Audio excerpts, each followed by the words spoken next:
What's going on, ladies and gentlemen? It is Rhett Matthew and Evan Wanish of the Cannon Fire podcast coming to you today with some more Tampa Bay Buccaneer news. The Bucs have had 5 players named to the 2021 Pro Bowl, and we're going to break them all down over the next couple of minutes here. First up, the quarterback, TB12, Tom Brady, his 15th overall selection to the NFL All-Star Game, the only player in NFL history to go to the Pro Bowl 15 separate times. So we talked about the MVP season he's been putting together, but all of that hard work continues to pay off for Tom Brady. That's pretty good to see too.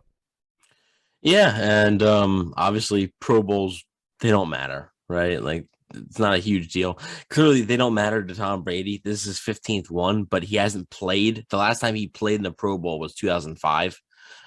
So he hasn't played in the Pro Bowl. I wouldn't expect it to change this year. I really don't think he's going to play if he's eligible, because, obviously if you're not eligible due to you being in another bowl a week later, maybe, but if he is eligible, I wouldn't expect him to play, but it's still pretty cool for him to get this recognition.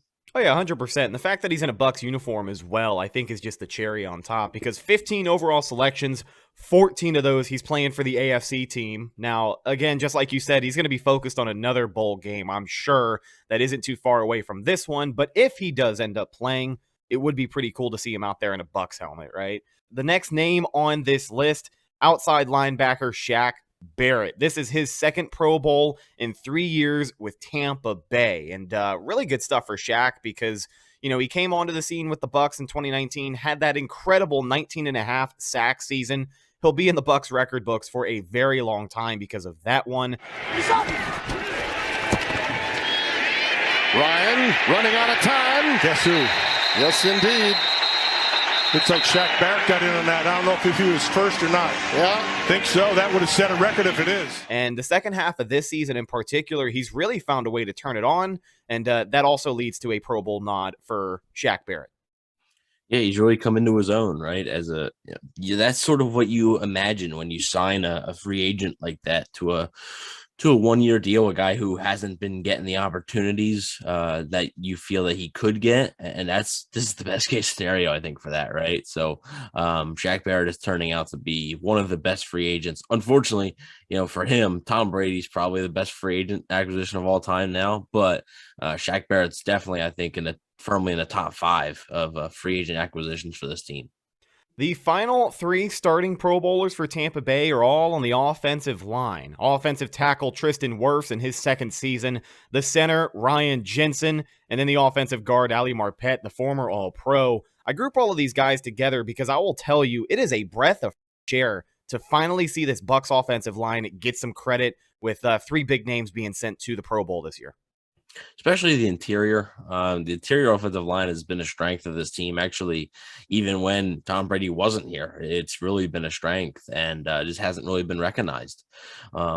It's fantastic for Tristan Wirfs, only in his second year. Kind of speaks to how special of a player he is to be in the Pro Bowl in your second year at right tackle, where there's only a few really, really good right tackles in the NFL, and he's certainly one of them. So it's awesome to see Ryan Jensen, Ali Marpet, guys like that. And this is Ali Marpet's, I believe, first Pro Bowl after being in the league, I believe, 7 seasons. So it's kind of insane. But like I said, the interior of the Bucs offensive line getting recognized now after they've had 4 or 5 solid seasons, I think, really, ever since Ryan Jensen came to town and solidified, that center position. I think it's really been a strength of this team, but it's just never been recognized because A, they either haven't been good enough, or B, they just were never a popular choice. So it's finally nice to see them get some recognition as well.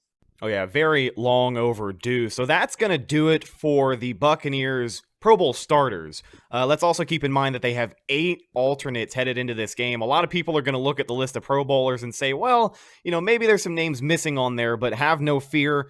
They're going to show up on the alternate lists here. So the Bucs have 2 sets of alternates for the Pro Bowl. The first alternates are wide receiver Mike Evans, inside linebacker Devin White, and safety Antoine Winfield Jr. These are the guys who are, more than likely going to play if an injury happens. The rest of the alternates for Tampa Bay, offensive guard Alex Kappa, running back Leonard Fournette, wide receiver Chris Godwin, tight end Rob Gronkowski, and defensive lineman Big Vita Vea. So really quickly, for the people who are not informed, Evan, what is a Pro Bowl alternate? So a Pro Bowl alternate is someone who just fills in, basically, is essentially a sub. So that could be for injury, whether the player is not healthy. So let's say Chris Godwin were to be selected as a Pro Bowl starter. Obviously, Chris Godwin would not be healthy to participate in that. So one of the alternates would step up. Now, the difference between a other alternate and a first alternate is the first alternate is basically first in line. So let's say, in this case, Tom Brady, right? He hasn't played in the Pro Bowl since 2005. I wouldn't expect him to play in this one. So he's probably not going to go. What happens there, if he's eligible, or, if he's not, if he's playing in the Super Bowl or this or that, injury, whatever, if you're not going to play, the NFL looks at the list and they go, okay, the next person. So let's say Matthew Stafford is one of the first alternates for quarterbacks. Matthew Stafford would then be placed on the Pro Bowl roster. Now, it would still count as a Pro Bowl selection for Tom Brady, but Matthew Stafford would play in the game. So that's essentially what it is. So for the NFC, the NFC wide receivers are Cooper Kupp, Devontae Adams, Deebo Samuel, and Justin Jefferson. Now, with Mike Evans being a first alternate, let's say one of those players does not want to play. Mike Evans would then be one of the first guys to step in there. Same thing for Devin White, the linebacker position, and safety Antoine Winfield Jr. at the safety position. Now, the other guys like Kappa, Gronkowski, Fournette, Vita Vea, those guys, it becomes a little bit more complicated because they have to have multiple players sort of call out, right? And the tight ends for the NFC, I believe it's George Kittle. It's George Kittle and Kyle Pitts. So let's say one of those guys, right? Let's say one of those guys doesn't want to play. It goes to the next person. Well, I'm not sure who the first alternate is for tight ends, but let's say the first alternate says, then it goes down, and then it maybe gets to Gronkowski. So it becomes a little bit more complicated when you get into other alternates, but basically they're just subs. So they can show up. It's a nice little recognition for them, kind of like an honorable mention. And you may or may not see them play in the actual game or participate in any of the events, but it's still nice to get that recognition. And by the way, I think a lot of people were upset about Mike Evans and or Chris Godwin not really being, a starter for the Pro Bowl this year. But I just want to point out that wide receiver room for the NFC is absolutely stacked. It's hard to argue with really any of them, right? Yeah. I mean, Cooper Kupp is having the best. He probably win Offensive Player of the Year, either him or Jonathan Taylor. It's hard to argue with that one. Deebo Samuel just does so many things. Justin Jefferson's awesome. Devontae Adams is one of the best in the league. So it's not really like, Mike Evans or Chris Godwin got snubbed by some, other scrub that doesn't really do much. It's pretty elite company you're in right there. Yeah.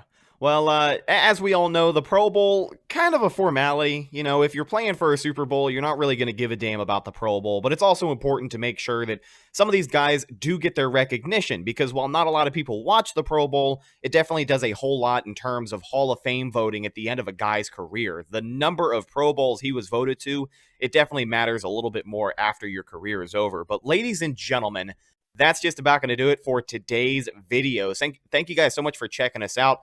Subscribe to the channel if you have not already for more great Buccaneers content, and follow the show on social media, Facebook, Instagram, and Twitter. All of those are Cannon Fire Podcast. Best place to go for updates on the show, and of course, Buccaneer news as it happens.